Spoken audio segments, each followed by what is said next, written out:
श्री गौरव। तो वंदे मातरम के 150 साल पूरे होने के मौके पर प्रधानमंत्री नरेंद्र मोदी ने अपनी बात रखी है और जोरदार घेराबंदी कांग्रेस पार्टी खासतौर से पंडित जवाहरलाल नेहरू की है। अध्यक्ष महोदय, मैं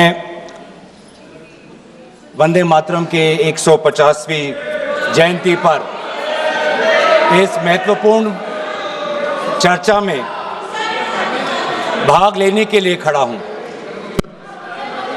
और अपने वक्तव्य के शुरुआत में मैं बंगाल के उस पवित्र भूमि को नमन करना चाहता हूं जिस भूमि से ईश्वर चंद्र विद्यासागर आए, राजा राम मोहन रॉय जी आए, बंकिम चंद्र चटर्जी आए, स्वामी विवेकानंद जी आए, औरबिंदो घोष जी आए, खुदीराम बोस आए, कबीर नजरुल इस्लाम जी आए, रविंद्रनाथ टैगोर जी आए और सुभाष चंद्र बोस जी आए।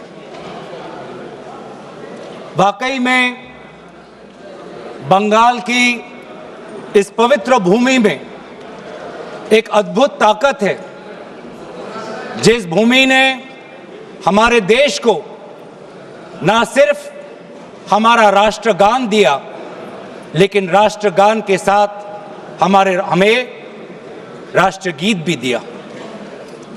और कहीं ना कहीं मैं इस समय पर, क्योंकि स्वतंत्रता सेनानियों का उल्लेख किया गया, स्वतंत्रता संग्राम का उल्लेख किया गया, उस समय के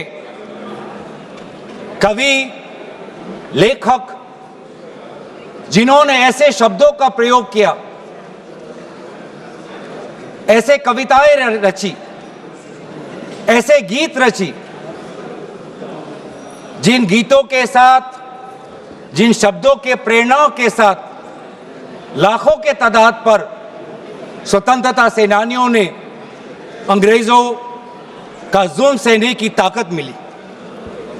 वे ऐसे शब्द थे, वे ऐसे गीत थे, वंदे मातरम, रविंद्रनाथ टैगोर जी के Where the mind is without fear, वो गीत झंडा ऊंचा रहे। तरफ से गौरव गोगोई अब भी इस चर्चा में हिस्सा ले रहे हैं और इससे पहले शुरुआत इस चर्चा की प्रधानमंत्री नरेंद्र मोदी ने अपने संबोधन से की है और अपने इस संबोधन में प्रधानमंत्री नरेंद्र मोदी की तरफ से सीधे सवाल पूछा गया कि आखिरकार इतनी महान रचना वंदे मातरम, इसके साथ अन्याय क्यों हुआ, इसके साथ विश्वासघात क्यों हुआ। और यह सवाल उठाते हुए प्रधानमंत्री नरेंद्र मोदी ने आगे सदन में पंडित जवाहरलाल नेहरू का जिक्र करते हुए कहा कि नेहरू जी को अपना सिंहासन जब डोलता दिखा तो कांग्रेस ने वंदे मातरम के टुकड़े कर दिए। कांग्रेस ने मुस्लिम लीग के आगे घुटने टेक दिए। मुस्लिम लीग के दबाव में कांग्रेस ने वंदे मातरम के टुकड़े किए। कांग्रेस की तुष्टीकरण की राजनीति, उसी के दबाव में कांग्रेस पार्टी झुक गई।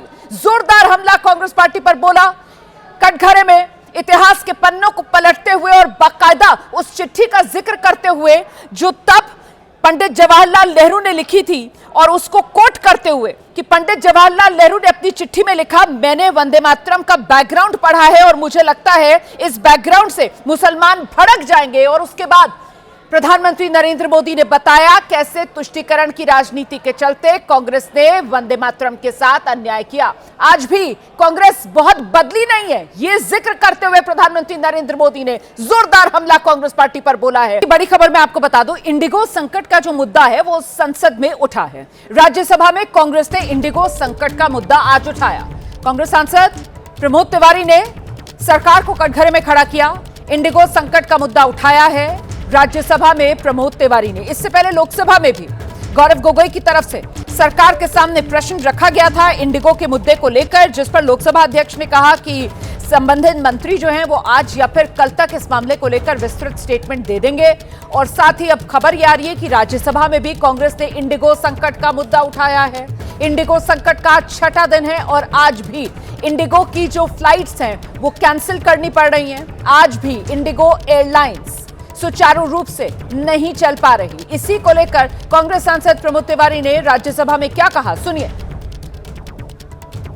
एक सीधा सा सवाल पूछना चाहता हूं, ये MAMSS इसकी वजह से तकनीकी गड़बड़ी आई और लाखों यात्री प्रभावित हुए।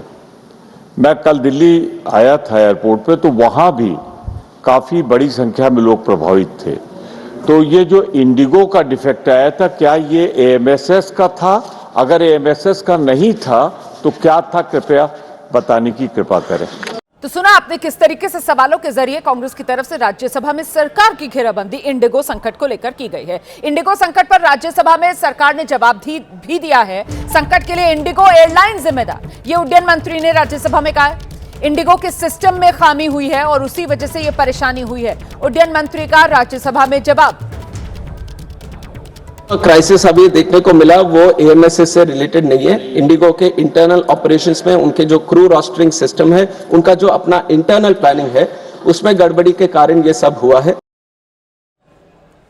तो आपने सुना, केंद्रीय मंत्री की तरफ से कहा जा रहा है कि इंडिगो की इंटरनल गड़बड़ी, अंदरूनी खामी की वजह से ये अव्यवस्था फैली हुई है। सीधे आपको लेकर चल रहा है हमारे साथ हमारे सहयोगी आशीष कुमार सिंह इस वक्त मौजूद हैं और जरा आशीष से ही जानते हैं। आशीष, इंडिगो संकट सुलझ नहीं रहा है, विपक्ष सवाल पूछ रहा है और सरकार की तरफ से कहा जा रहा है कि इंडिगो का अंदरूनी संकट है, उस वजह से दिक्कत हो रही है।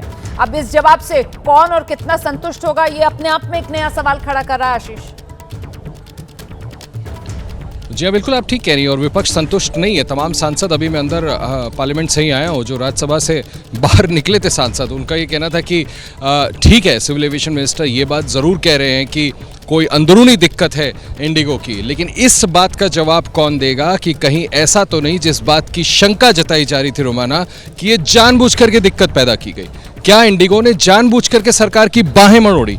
क्या सरकार विफल रही समय रहते अपने ही आदेश को, जो कि डीजीसीए ने जारी किया था, उसको इंप्लीमेंट कराने के लिए साल भर का समय क्यों लग जाता है? और ऐसे वक्त पे अचानक आपको हड़बड़ाहट में 2 घंटे के अंदर अपने फैसले को फिर से वापस, या उसमें रिलैक्सेशन कहिए या सीमित वापसी करना पड़ता है। इन सवालों का जवाब नहीं मिला, ऐसा तमाम सांसद विपक्ष से कह रहे थे। तो निश्चित तौर पर हम ये कह सकते हैं कि जो आज जवाब सिविल एविएशन मिनिस्टर की तरफ से आया, उस पर विपक्ष संतुष्ट नहीं है और मुझे लगता है कि इससे ज़्यादा और मुखर तरीके से विपक्ष का विरोध आप लोकसभा में देखेंगी, जब यही बयान सिविल एविएशन मिनिस्टर की तरफ से, सरकार की तरफ से लोकसभा में दिया जाएगा। लेकिन मैं फिर से दोहरा दूं कि जो सरकार की तरफ से आज सफाई दी गई है, उससे विपक्ष संतुष्ट नहीं है। आप बिल्कुल सही कह रहे थे कि घरेलू हवाई सेवा की अगर बात की जाए तो इंडिगो एयरलाइंस और इसका शेयर करीब 65% इसकी हिस्सेदारी है। ऐसे में सवाल यह कि अगर इसकी अंदरूनी दिक्कत भी है, जिसका जिक्र जो केंद्रीय उड्डयन मंत्री हैं उन्होंने अपने बयान में राज्यसभा में किया है, फिर भी 6 दिन लग जाते हैं और आप अभी तक अपने इंटरनल सिस्टम में भी अगर आपकी गड़बड़ी है, आप उसको ठीक नहीं कर पा रहे हैं, तो कम से कम किसी की जवाबदेही, किसी की जिम्मेदारी तो तय हो। और अगर एयरलाइंस खुद ये नहीं कर पा रही है तो फिर सरकार की इसमें कोई तो भूमिका होनी चाहिए ना। सरकार कैसे अपना पल्ला झाड़ सकती है? आशीष बिल्कुल यही सवाल जो मैंने आपको बताया, तमाम सांसद पूछ रहे हैं कि आप अपने निर्णय को इंप्लीमेंट नहीं करा पाते। एक प्राइवेट एयरलाइंस आपकी बाहें मरोड़ देती है, अपनी मर्जी से ये फैसले करती है कि प्लेन्स को वो ग्राउंड कर दें, और उसके बाद इतने दिन लगा दिए जाते हैं, जबकि डायरेक्टिव्स दिए जाते हैं। आप ये कहते हैं कि हमने डायरेक्टिव दिया, हमने निर्देश दिया कि जल्द से जल्द इन प्रॉब्लम्स को सॉल्व किया जाए। मैं इसके ज़रा सा प्लीज़ संभालें, आप इस प्रॉब्लम को सॉल्व करें, और उसके बाद दिन पर दिन बीतते जा रहे हैं और आप देख रही हैं हज़ारों लाखों की संख्या में किस तरह से लोग काउंटर्स में फंसे हुए और उनका कोई रिड्रेसल ही नहीं हो रहा है। इसी को लेकर के जो जवाब सरकार की तरफ से दिया गया है, 5000 के करीब फ्लाइट्स जो हैं वो इंडिगो एयरलाइंस की रद्द हो चुकी हैं और आज छठे दिन भी अभी तक का जो मेरे पास आंकड़ा है 224 फ्लाइट्स इंडिगो की रद्द हो चुकी हैं। बेतरतीबी एयरपोर्ट्स पर फैली हुई नजर आ रही है। यहां तक कि जो यात्री अपना सामान चाह रहे हैं कि कम से कम हमारा सामान वापस कर दो, जो पहले चेक इन के नाम पर इंडिगो एयरलाइंस ने ले लिया था, वो तक वापस अभी तक इंडिगो एयरलाइंस नहीं कर पा रही है। तो समझिए आप जरा यात्री कितना परेशान है और एयरलाइंस ना कोई जवाबदेही उसकी तय हो रही है, ना किसी की जिम्मेदारी एयरलाइंस में तय हो रही है। सिर्फ और सिर्फ यात्री हैं, सारा का सारा बोझ यात्रियों पर पड़ रहा है, सारा खमियाजा यात्री ही उठा रहे हैं। क्यों? ये सवाल बड़ा है, कोई तो इसका जवाब देगा। हम आगे बढ़ रहे हैं, अगली खबर का रुख कर रहे हैं। राजधानी दिल्ली की साइबर टीम ने एक ऐसे विदेशी नागरिक को गिरफ्तार किया है जो डेटिंग ऐप साइट की मदद से पहले युवकों को फंसाता था और फिर हनी ट्रैप में उन्हें फंसाकर ठगी की वारदात को अंजाम देता था। पुलिस ने इस मामले में युगांडा का रहने वाला माइकल इगा नाम का ये युवक है जिसे गिरफ्तार किया है। बुराड़ी में अवैध तरीके से रह रहा था ये माइकल इगा पर आरोप है उसने युवक के साथ डेटिंग ऐप पर दोस्ती की, ऐप पर खुद को लड़की बताया, युवक से 1,90,000 रुपए भी ठग लिए। और ये कोई पहला मामला नहीं है, बल्कि ये विदेशी नागरिक जो है माइकल ईगा, जिसका नाम है, युगांडा का जो रहने वाला है, इस तरीके की कई ऑनलाइन ठगी को अंजाम दे चुका है। डेटिंग ऐप के जरिए ही युवकों को फंसाता था, लड़की बनकर उनसे बातचीत करता था और फिर हनी ट्रैप में उन्हें फंसाने के बाद उनसे पैसे की उगाही करता था। तो ये बड़ा भंडाफोड़ है, दिल्ली पुलिस को बड़ी कामयाबी मिली है।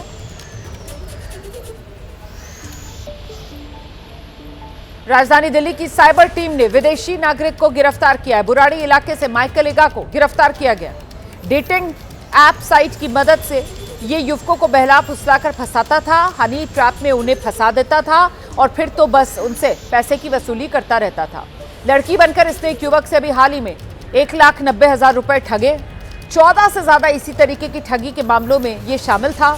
कई मामलों को अभी तक ठगी के अंजाम दे चुका था। आरोपी के पास से 22,500 रुपए नकद बरामद हुए हैं। 4 मोबाइल फोन मिले हैं इसके पास से, 1 लैपटॉप मिला है, 6 डेबिट कार्ड इसके जब्त कर लिए गए। साइबर टीम है जिसने ये एक्शन लिया है और साइबर टीम की गिरफ्त में ये विदेशी नागरिक युगांडा का रहने वाला, नाम माइकल ईगा।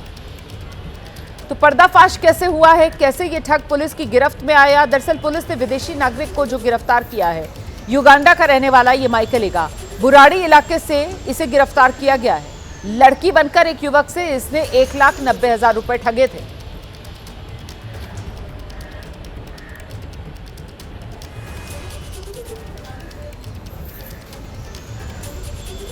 आगे बढ़ेंगे, अगली खबर का रुख करेंगे। उत्तराखंड की राजधानी देहरादून, यहां एक बड़ा सड़क हादसा होने से बस बाल बाल बचा। यहां सहस्त्रपुर इलाके में एक स्कूल बस 100 फीट गहरी खाई में जा गिरी, लेकिन छात्रों की सूझबूझ से स्कूल बस में मौजूद छात्र बाल बाल बच गए। चश्मदीद बता रहे हैं, ड्राइवर बस को ढलान वाले रास्ते पर छोड़कर कहीं चला गया था। बस में हैंड ब्रेक ठीक से नहीं लगाने की वजह से बस धीरे धीरे कर पीछे खिसकने लगी, उस रास्ते पर जो सीधा खाई की तरफ जा रहा था। बस में बैठे स्कूल के छात्र इस दौरान अलर्ट हो गए। उन्होंने बस से कूदने का फैसला लिया। जल्दी जल्दी सभी छात्र बस से नीचे कूदने लगे, जिससे सभी छात्रों की जान बच गई, वरना तो ये बस सीधे 100 फीट गहरी खाई में गिरी है, जिसकी तस्वीर आप देख रहे हैं। सोचिए, बस ड्राइवर की ये लापरवाही, स्कूली बच्चों के माता पिता का गुस्सा कितना भड़का हुआ होगा। अगर स्कूली छात्र वक्त रहते अलर्ट ना होते और समझदारी और सूझबूझ नहीं दिखाते तो 100 फीट गहरी खाई में स्कूल बस में बैठे ये सभी छात्र स्कूल बस के साथ जाकर समा जाते। पुलिस इस मामले में सख्त कार्रवाई की बात कह रही है।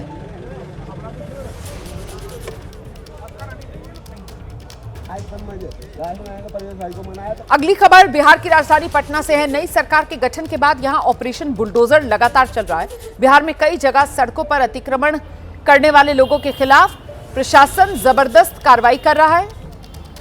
पटना की अगर बात की जाए तो कई इलाके हैं पटना के, जैसे छोटी पहाड़ी का इलाका, अगम कुआं वाला इलाका, गांधीनगर वाला इलाका। सड़क पर अस्थायी तौर पर जो अतिक्रमण कर बनाया गया अवैध निर्माण था, वो सब बुलडोजर ढहा रहा है। कई सरकारी संपत्तियों पर भूमाफिया ने कब्जा कर लिया था। प्रशासन ने सारा कब्जा बुलडोजर की मदद से तोड़ दिया है। इस दौरान अतिक्रमणकारियों ने विरोध करने की कोशिश की, लेकिन क्योंकि भारी पुलिस बल तैनात था, इसीलिए ज्यादा हंगामा वो नहीं कर पाए। कई मकान मालिकों ने इस सड़क पर बाउंड्री वॉल बनवा ली थी, उसे भी प्रशासन ने ध्वस्त किया है। किसी भी विरोध से निपटने के लिए सुरक्षा के जबरदस्त इंतजाम यहां किए गए थे जिस वक्त ये बुलडोजर वाला एक्शन आगे बढ़ रहा था।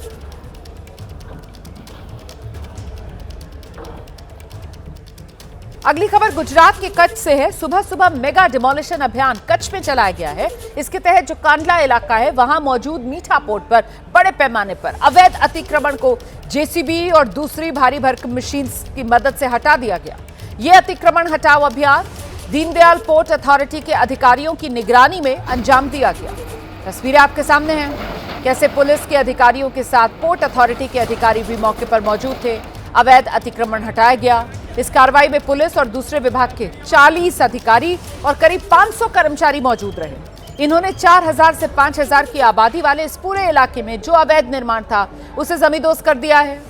पूरी जमीन को खाली करा लिया गया है। करीब 100 एकड़ ये जमीन जो कब्जा मुक्त कराई गई है, इसकी कीमत करीब 250 करोड़ रुपए की आंकी गई है।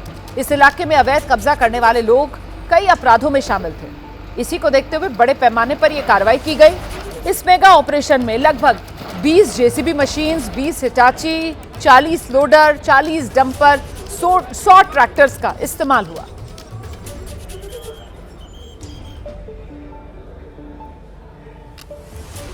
तो लाखों लाख लोगों को जागरूक किया, उनके बीच उत्साह भरा और आजादी के उस समय पर जिस समय अंग्रेजों के खिलाफ लड़ाई लड़ी जा रही थी, वंदे मातरम हमें ऊर्जा देता था, हमें ताकत देता था, हमें एकजुट कर करके अंग्रेजों के खिलाफ लड़ने का एक माध्यम बनाता था। वो वंदे मातरम के गाने पर आज जब 150 वर्ष हो रहे हैं, मुझे बोलने का मौका मिला, इसके लिए मैं आपका बहुत बहुत आभार और धन्यवाद देता हूं। ये वंदे मातरम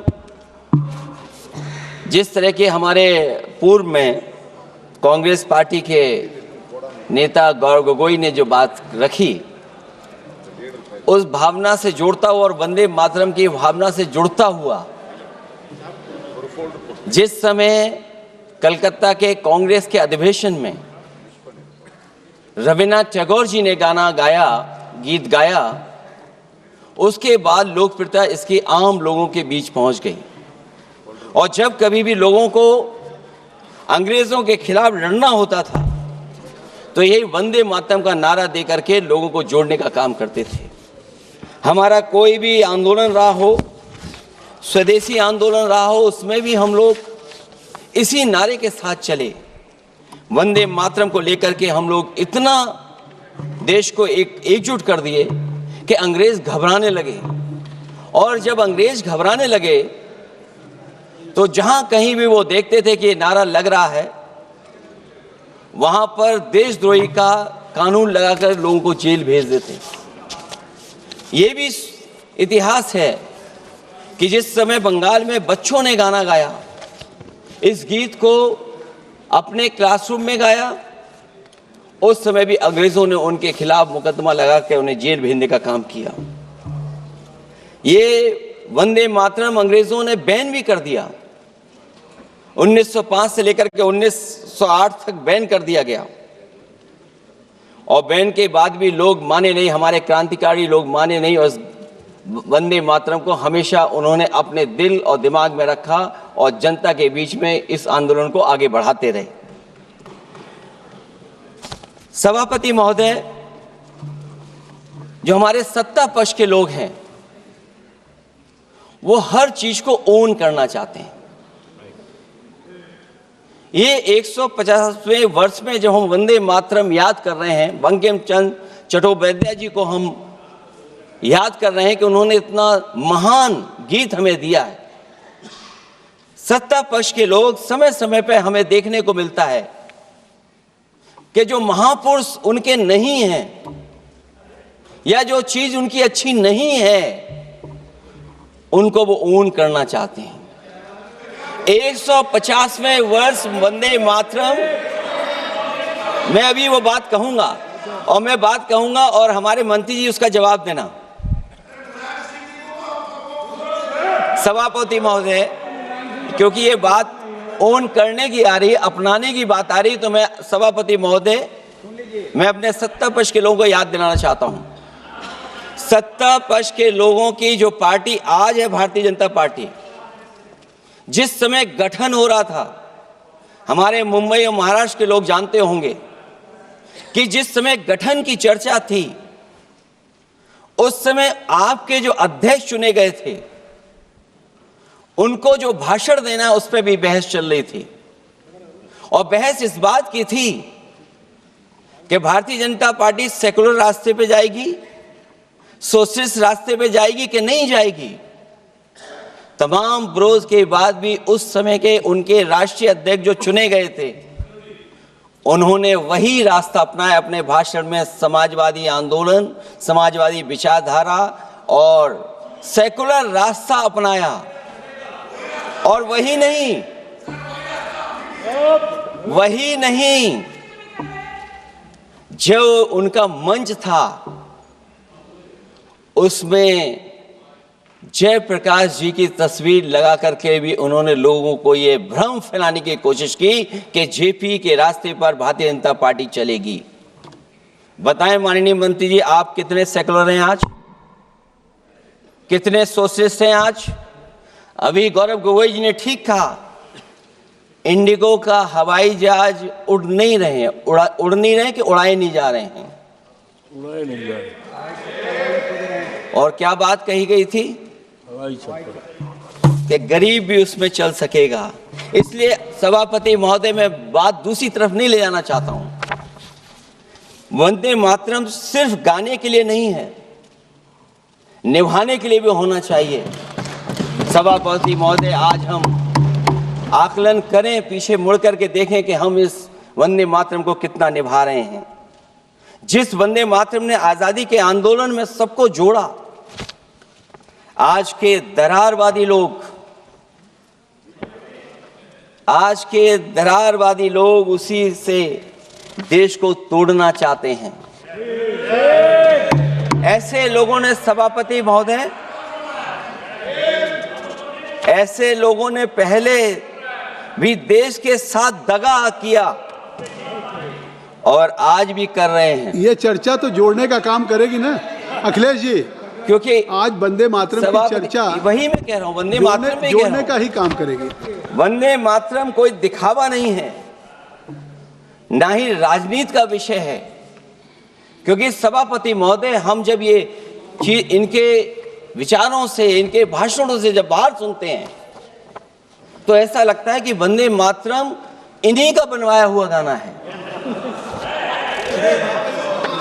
जिन्होंने, सभापति महोदय, जिन्होंने आजादी के आंदोलन में भाग ही नहीं लिया है, वो वंदे मातरम का महत्व क्या जानेंगे? सच तो ये है कि सरफरोश लोग वंदे मातरम दिल से बोलते थे। उन आजादी के दीवानों के खिलाफ कुछ लोग अंग्रेजों के लिए जासूसी और मुखबिरी का भी काम करते थे। दरअसल ये राष्ट्रवादी नहीं बल्कि राष्ट्र विवादी लोग हैं। जहां विवाद करना हो, कभी अंग्रेज विवाद कर करके, डिवाइड कर करके, डिवीजन कर करके राज किया करते थे। सभापति महोदय, आज भी वही रास्ता कुछ लोग अपना रहे हैं। वो डिवीजन का रास्ता अपना रहे हैं, डिवाइड का रास्ता अपना रहे हैं, दरारवादी रास्ता अपना रहे हैं। इनका इतिहास खंगाला जाए कि इन्होंने आजादी के पहले और आजादी के बाद वंदे मातरम क्यों नहीं गाया। ये सभापति महोदय, आज जब हम वंदे मातरम पे इतनी चर्चा कर रहे हैं, जिस भाव से हम लोग यहाँ बैठे हैं, कम से कम ये भी खंगाला जाए इतिहास में कि वंदे मातरम कुछ लोगों ने कब गाया। उन मुखबरों से ये सवाल पूछा जाए कि स्वतंत्रता के बाद भी उन्होंने अपना गीत क्यों बनाया। उनकी एक रंगी सोच ने तिरंगा क्यों नहीं फहराया। वंदे मातरम सियासत के झूठे राष्ट्रवादियों के लिए नहीं है, गलत लोगों की गलत मंशा पूरा देश समझता है। और केवल यही नहीं ओन करते हैं, कभी कभी भारत माता का जो चित्र है, जो पेंटिंग कभी बंगाल के महान लोगों ने बनाई थी,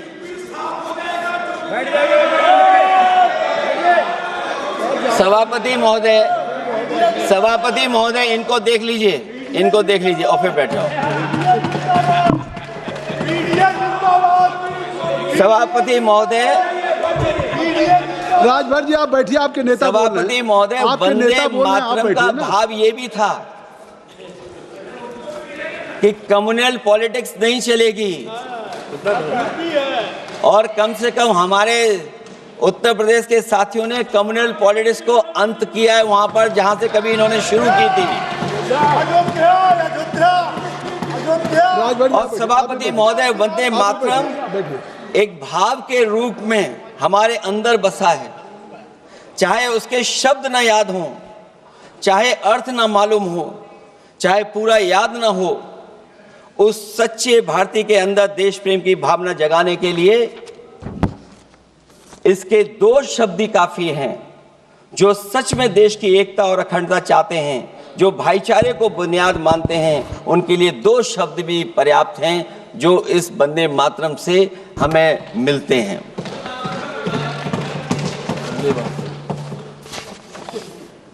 दूसरा किस्सा सुना दो अध्यक्ष महोदय।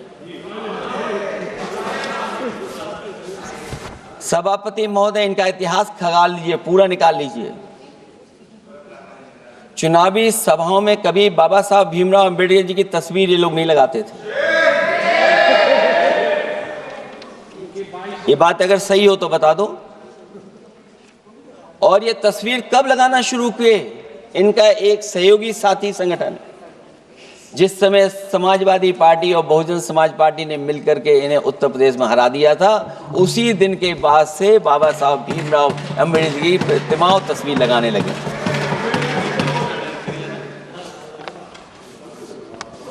इसलिए सभापति महोदय,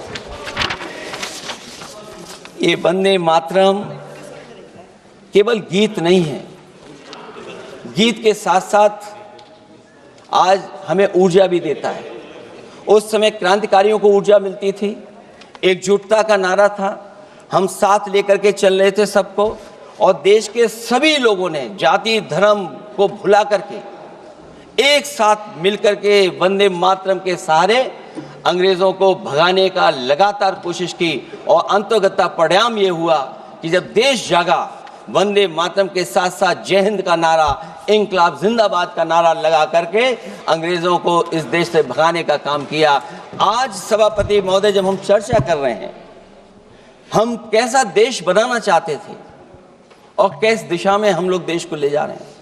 सभापति महोदय, मुझे अच्छा लगा कि प्रधानमंत्री जी ने वो बात याद दिलाई कि अंग्रेजों के ज़माने में अगर बच्चे भी वंदे मातरम गा देते थे तो उन्हें देशद्रोही के कानून से जेल भेज दिया जाता था। आज जब हम आज़ाद हो गए हैं तो आज देखिए उत्तर प्रदेश में क्या हो रहा है कि जो प्राइमरी स्कूल है वो बंद किए जा रहे हैं। 26,000 से ज़्यादा स्कूल बंद हो गए। और जब बच्चों को पढ़ाने के लिए हम लोगों ने जिम्मेदारी उठाई, पीढ़ी के समाज के लोगों ने जागरूक होकर के पढ़ाने की कोशिश की, तो कभी अंग्रेजों ने मुकदमा लगाया था बच्चों पर देशद्रोह का। आज़ादी के बाद भारतीय जनता पार्टी की सरकार ने वहां पर मुकदमे उन पे लगाए जो पढ़ने गए और जो पढ़ाने गए। तो इसलिए वंदे मातरम का भाव जो था, उसी भाव से जुड़ करके हम सब मिल करके इस देश को और मजबूत करें। यही हमारी भावना है, यही हमारी सदस्यों की भावना है। जब हम 150वें वर्ष में याद कर रहे हैं तो वहीं हम ये याद करें कि जिस भावना से वंदे मातरम को हम लोगों ने देश के सामने गा गा करके अंग्रेजों को भगा दिया, ये देश कैसे मजबूत हो, एकजुट कैसे हो, बिना भेदभाव के, और संविधान से कैसे चलें, क्योंकि ये संविधान से ही मिला हुआ हमें गीत है। इसलिए इस गीत के माध्यम से हम किसी पर टिप्पणी और किसी पर थोपने की कोशिश न करें और न किसी पे दबाव बनाने की कोशिश करें। आपका सभापति जी का बहुत बहुत धन्यवाद। डॉक्टर कौकोली घोष, समाजवादी पार्टी के मुखिया अखिलेश यादव को आप सुन रहे थे, जिनकी तरफ से वंदे मातरम पर जब सदन में चर्चा हो रही है तो अपना पक्ष रखा गया। उन्होंने कहा कि वंदे मातरम ने सबको जोड़ने का काम किया है, लेकिन आज सत्ता पक्ष दरारवादी लोग हैं, ये देश को तोड़ना चाहते हैं, वंदे मातरम को उसका जरिया बनाना चाहते हैं। जोरदार प्रहार सत्ता पक्ष पर अखिलेश यादव ने अपने संबोधन में किया।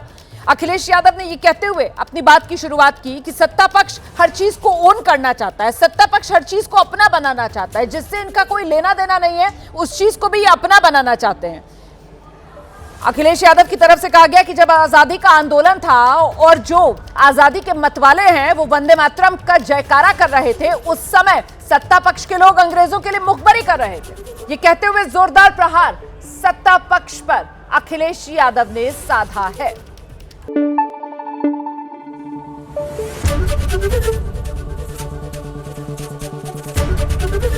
एबीपी न्यूज आपको रखे आगे।